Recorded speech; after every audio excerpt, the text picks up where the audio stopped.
Welcome back, guys. I trust you've been staying safe.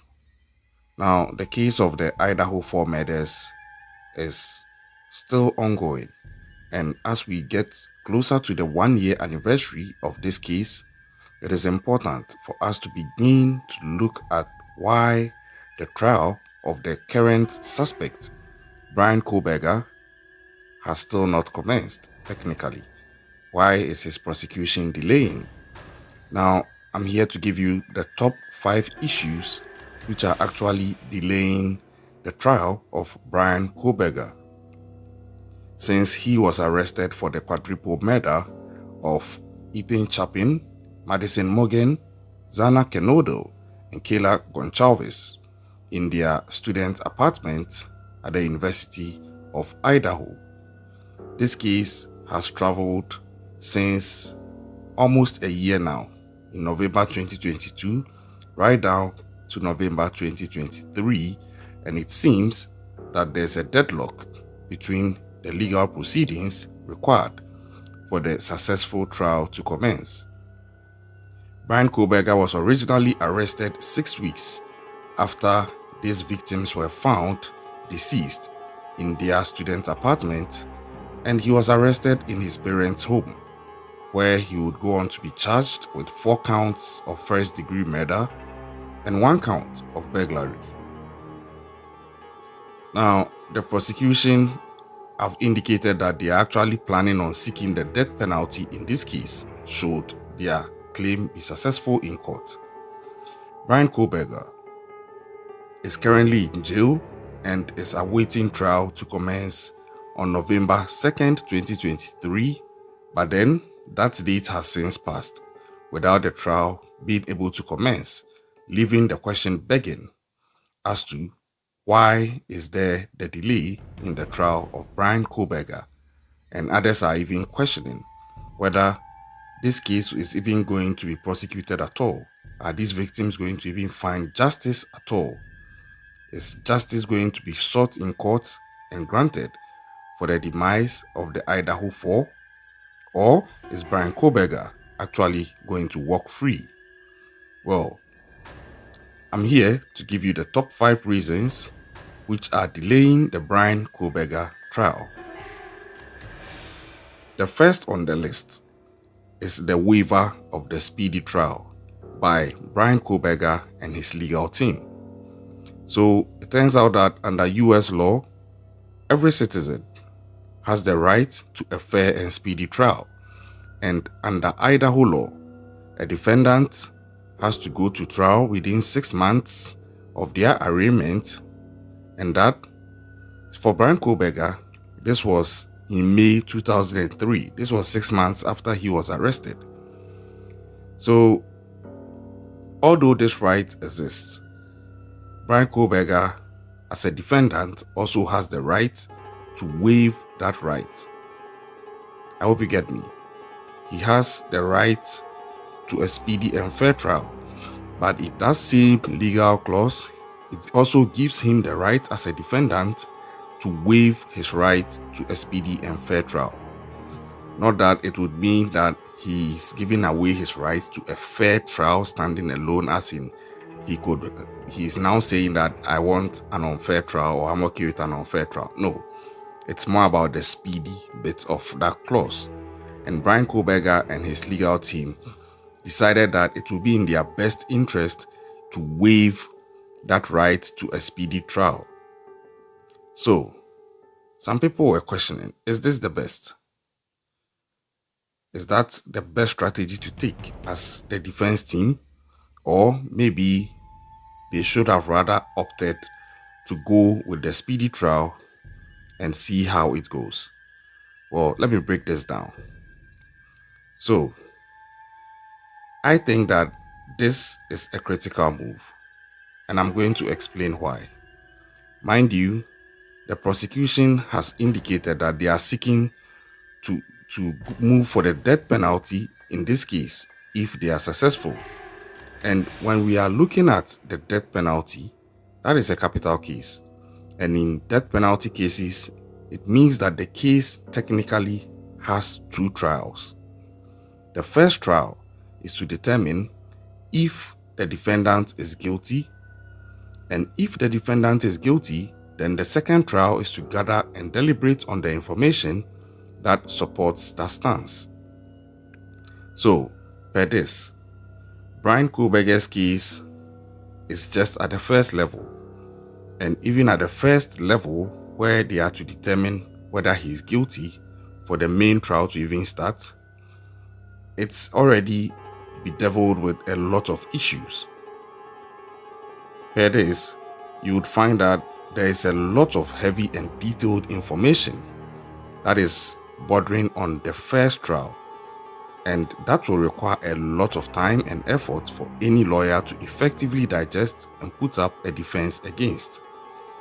They will also have to put together a complete life history of Bryan Kohberger to enable them effectively defend him, because, for example, there are rumors that he used to take heroin, or he's been taking heroin at some point in time.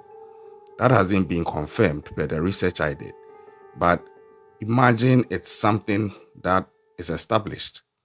For example, it would help the defense team to take their time to put together that complete life history of Bryan Kohberger, because even if it turns out maybe he has been on heroin before, there could be technicalities as to how that will be analyzed in the trial and applied to whatever suspicion or charge has been leveled on him. In the sense that, for example, if it turns out that maybe he had an accident or he had a medical issue which necessitated he takes certain things that gives the effect of heroin, and after a point in time he himself graduated to taking heroin as a more effective coping mechanism, although wrong, it begins to put his taking of heroin into a better perspective, that he was sort of led to that as a result of him trying to cope with a medical challenge. Take that and juxtapose it with another person or another example where he is just found to be taking heroin because he just went to some party and he got hooked on it. The two dynamics differ and the perspectives they bring differ. So it's very important that his legal team decided to take that strategy of waiving the speedy trial. That's what I think. And so to those who argue that maybe Bryan Kohberger and his team should have gone for the speedy trial, I think that if you begin to look at things from that side, you will see that it does him more good that they rather waived the speedy trial. Because personally, I don't think that would have been the best move. Because again, mind you, this, like I said, is a capital case. And when it comes to a capital case, personally, I think that the prosecution are standing on something. They have some things in their back pocket. If you look at the fact that he was arrested and charged for a capital case, it presuggests that there is very likely, and it has actually been shown in court, that there is a substantial amount of evidence backing the fact that he is the suspect for the murder of the Idaho 4.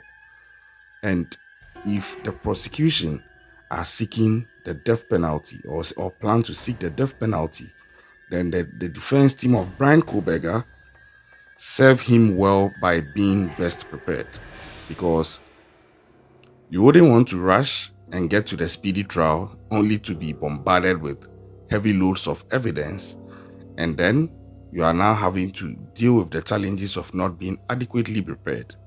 Because I think that the prosecution are very, very well prepared. In effect, I think that move would most likely backfire on Bryan Kohberger and his defense team if they resorted to have gone for the speedy trial. And by so doing, they refusing to go for that speedy trial has in effect resulted in the delay of Bryan Kohberger's trial commencing. Now, the second reason is the arguments put out by Bryan Kohberger's defense team. You know, they have already put up a point or a defense about his alibi. They went on to raise issues of bias and even evidence being withheld and eventually are now requesting that the indictment should be thrown out altogether. Although that request was not successful in court, they are also arguing that the grand jury were given improper instructions as to the standards of proof.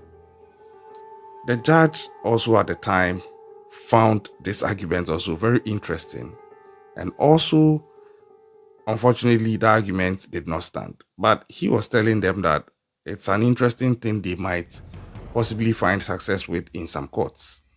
And the more these things come in, the more it pushes proceedings further back. So this has also contributed in pushing it further back and delaying the trial. The third issue has to do with the issue of the DNA, and this has become a very key standpoint in the case because as it stands now, the credibility of the DNA match that investigators allegedly tied to Bryan Kohberger from the sheath of a knife found at the crime scene of the murder of the Idaho 4 was also now being called into question by the defense. Why are they saying this? As a background, originally, the FBI instructed a family tree of something called investigative genetic genealogy.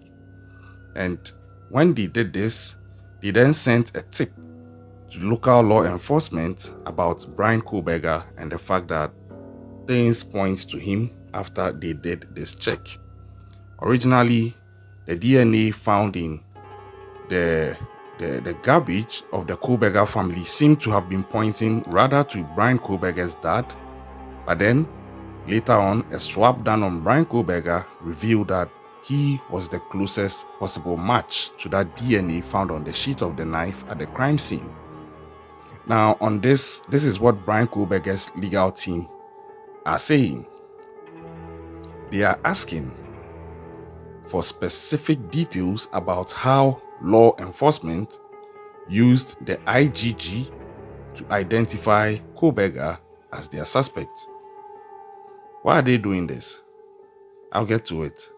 And to this request, the judge recently agreed to doing an in-camera review of the IgG evidence and have set a deadline by which time he should have received everything. So I think that this move could be advantageous to Bryan Kohberger and his defense team because in going through this and reviewing how local law enforcement used the IgG to identify Kohberger as their suspect, if it turns out that there are any issues, or let me say any relevant and material issues with regards to the quality of the IgG process and other related procedures about it, vis-a-vis how it was eventually led to Bryan Kohberger and him being arrested as the key suspect, it could just bring the whole case crumbling down. That is how technical that could be and how critical it could be. Because the stronger point or the stronger claim of the prosecution and local law enforcement claim that Bryan Kohberger is the suspect is based on this DNA evidence. So that is now also something that would have to be adhered to and conducted before the legal process can continue, therefore causing a further delay of the trial of Bryan Kohberger for the murder of the Idaho 4. Then we go to the fourth one. I touched on this briefly earlier, but I'm going to get this more detailed now. So the fourth reason why the trial of Bryan Kohberger is delaying is due to the fact that there is so much evidence to sift through. So much evidence, and I'll break it down. As at the last time it was detailed out, the prosecution claimed that they have 10,000 pages of reports and written material. And then they also have more than 10,000 photographs. They also have 9,200 tips. And then they also have over 51 terabytes of video, audio, and digital materials. Did you get that? Let me go over again. They have 10,000 pages of reports and written material, more than 10,000 photographs pertaining to this case, 9,200 tips, 51 terabytes of video, audio, and digital materials. Now the question is, how on earth would the defense team of Bryan Kohberger review all of this and prepare for their day in court against the prosecution? You know, some are saying that, oh, maybe some artificial intelligence softwares may help, but I believe that ultimately most legal experts will prefer to review the materials traditionally, because in as much as AI is brilliant and stuff, there are certain things about human intuition that can pick up on certain things that could be explored for a successful defense, which maybe an AI may lack. So I don't see Bryan Kohberger's team resorting to AI through and through to review this, maybe to an extent, but not all the way. And as such, it becomes understandable that they also decided to waive their right to a speedy trial, because they wouldn't have had time to go through 10,000 pages of reports and written material, more than 10,000 photographs of the crime scene, about 9,200 tips, and 51 terabytes of video, audio, and digital materials. I don't think they would have had time to go through all that if it was a speedy trial. And even now that it's not going to be a speedy trial, I still don't even know how they'll be able to go through all this. I really don't know. But then, yeah, we are waiting to see how it will go. And the last reason, the fifth one, is that the FBI has now also revisited the crime scene to reconstruct everything. Now, if you know more about this, you would appreciate the fact that this will take time to do. They are going to reconstruct the premises and try to reconstruct how the suspicion of how the crime played out is. And this could be very helpful to the prosecution mainly and the jury, because it will give them the opportunity to fully appreciate what is being described about how the crime played out. This time there will be video and pictorial dynamics to it, so that they wouldn't have to resort to maybe their imagination or their knowledge of what they think certain aspects of the building or room might even be referring to, in which case there could be ambiguity playing out without them even knowing, which may to an extent influence their understanding and maybe even their decision. I don't know. But I think that this is great. The reconstruction of the crime scene is great, but then it also will take some time, in which case it's pushing the trial further back. In a way, it could also end up giving an advantage to the defense, because imagine the reconstruction of the crime scene begins to expose something that they could fall on as a defense to sort of vindicate Bryan Kohberger. So there are interesting days ahead. But as it stands now, people are also very concerned, because at the end of the day, 4 lives have been lost in the presence of Ethan Chapin, Madison Mogen, Xana Kernodle, and Kaylee Goncalves. And the question is, are they going to get justice at all? Some people say that justice delayed is not justice denied. Some people say justice delayed is actually justice denied. Some people have the view that, yeah, we have a suspect and we are sad these guys have passed on. But then again, he is a suspect. It doesn't make him guilty. In the eyes of the law, he's actually innocent until proven guilty.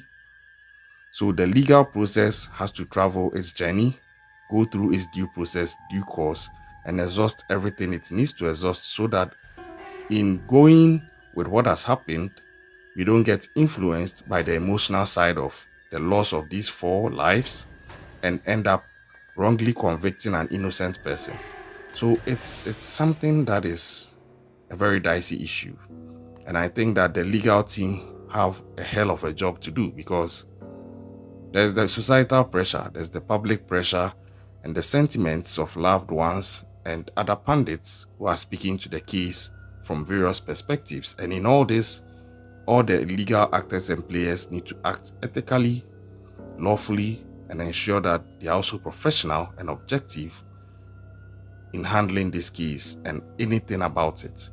I tip my hats off to them for the work they are doing. I think that it's really, really heavy, but I believe that we are going to see this case probably playing out at trial, maybe within next year. As to when, I don't know.